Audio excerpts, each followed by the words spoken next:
Good day. It's January 2nd already, 2020. Wow. I'm going to bring you a video of the true history of North America. True. This is going to be a short version, of course. By the way, I've got my yellow vest solidarity in support of those out there on the trenches. It's 57, 58 degrees in here and outside. The sun's shining and we got glare all over. I'm not going to go over the early part of the Constitution and all that because it's not too erroneous, although I do want to point out some important points. You all know this was a colony of Great Britain. And then some of the colonies, 13 original colonies, wanted their independence, and they wanted to form a republic. Started off with the Declaration of Independence. Now, republic by the people and for the people. But what did they do immediately? Which, of course, is understandable back in those days. They made it a representative form of government. Because in those days, it took, weeks to communicate between the states, between the state capital and the people throughout the different states. So that was necessary back then, whereas opposed to since World War II or since the 1930s, communication is so good that you really don't need a representative form of government. Now, a representative form of government is when you appoint middlemen between you and the government, the governing. And those are your representatives. And I've gone into this in other videos about you're giving up your power of attorney. So anyway, the Constitution was formed and there was little ups and downs, but the major hurdle started or formulated around the War of 1812. And here's where everything got mixed up. Great Britain kind of told the story or went along the story that the Americans had won the War of 1812, and that's not what really happened. The British won the War of 1812, and they allowed the Americans to think that they were still free or still independent. But what really happened in the War of 1812 is you became a colony again. Now, if that wasn't bad enough, I just found this out this year, or last year. My idol, the last really good, solid president of the United States, Andrew Jackson, who was president until 1937, a year or two, I don't know when it was exactly, but he made one mistake, and he allowed an exemption for the banks and the railroads so that they didn't have to deal an exemption from the trust, basically the beginning of the antitrust laws that were passed. And he left those two exempt from that. Big mistake, as you'll understand a little bit more later in this video. So, along comes the Civil War, because the British weren't completely happy with the way things were going since the War of 1812. So they supported both sides, and that way they controlled the whole war. And it was states' rights, but it was also slavery. And the South was realizing that slavery didn't work, and they were kind of getting out of it. But the North, now remember, they were both supported by Great Britain, but they did the work through the North. The North actually was pro-slavery. And it was disguised as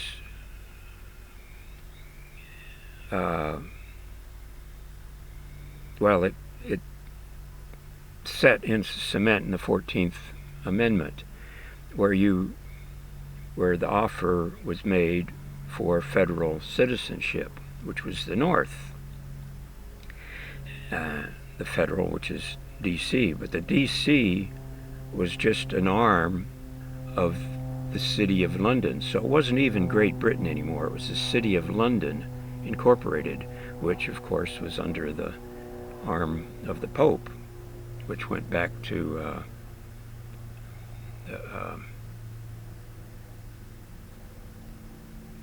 I can't think of it now, the Magna Charta. The year before that was signed, the British, basically the royal family, basically signed papers that they were under the Pope. And of course, before that, you had the big wars between the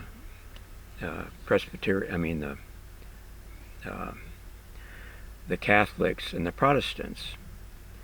And most of England was supposed to be kind of Protestant, but it really wasn't, because the royal family signed over to the Rome. So, you understand. And the thing about the Rome was, the Pope was the middleman between the Creator and the people, whereas the Protestants claimed that they could directly communicate with the higher order. They didn't have to go through the Pope. That's what that war was about. And you have the same thing with the Muslims. You've got the Shias and the Sunnis. One of them has a middleman, more or less, a middle family, where the other one claims to be more directly connected with the Creator, or to Muhammad. So you've got that same parallel thing there. So anyway, the City of London is a corporation, and that was basically a rollover or a reformation of the East India Trading Company, which was the first world corporation. And I need to go into the Opium Wars for you to get a full understanding of how encompassing this corporation was. The guy that's the movie Titanic, the guy that starred in it, I can't think of his name right now, but he made a movie a few years back about the fur trade, and of course it didn't really give the detail, but it gave you a little bit of a feeling of what was going on with the fur trade. And one of those parties was the East India Trading Company that bought the pelts, the furs, and they controlled all the marketing, the buying and the money, and that was basically a form of money at that time. It was one of the biggest wealths in west of the Mississippi, in Missouri. Leonardo DiCaprio, that was his name. Anyway,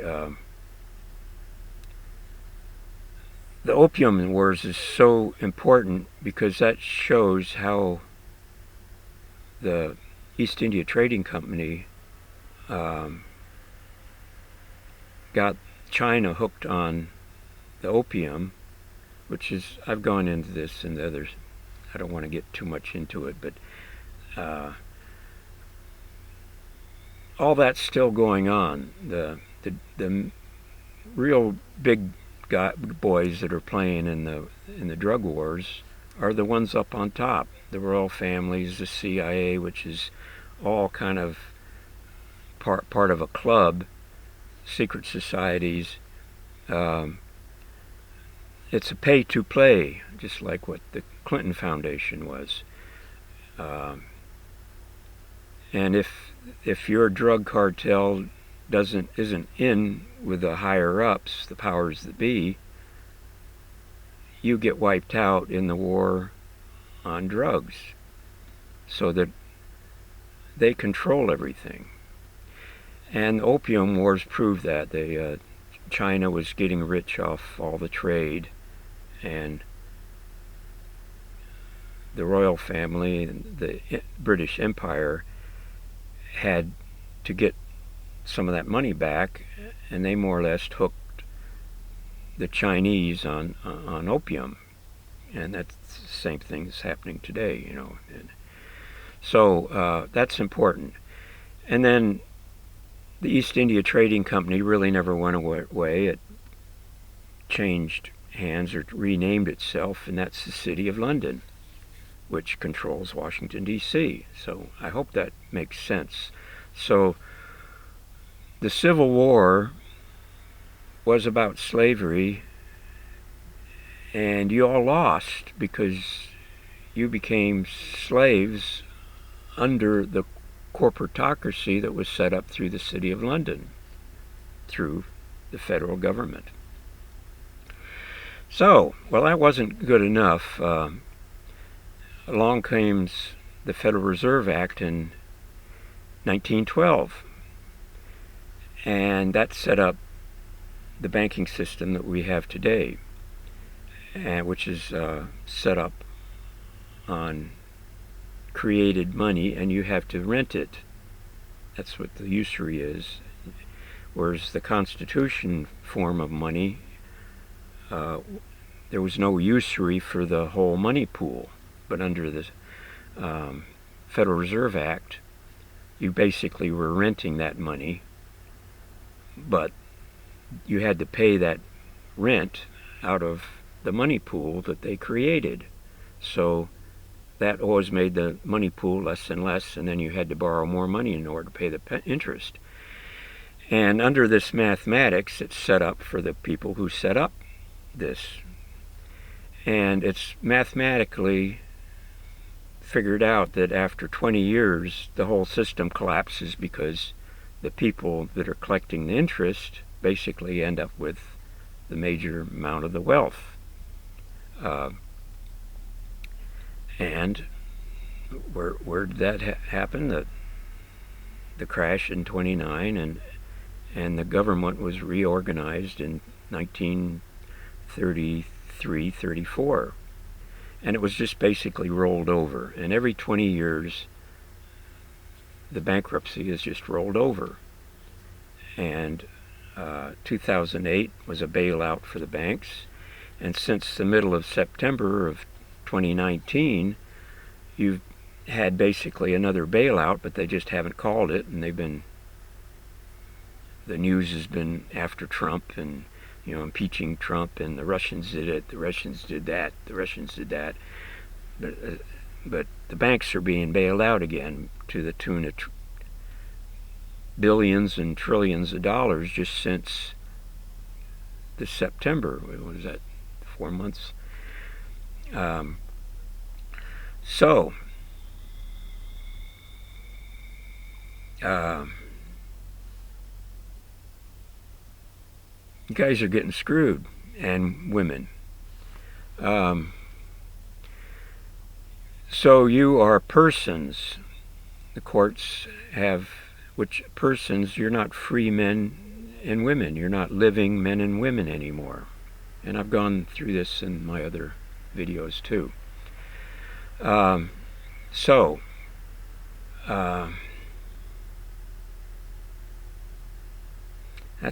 That's pretty much it, believe it or not. My mind went blank on all the other parts of this that I was going to say. I'm a better writer than I am a speaker. Yeah, I can't think what. Let's see, I'm only 15 minutes into this.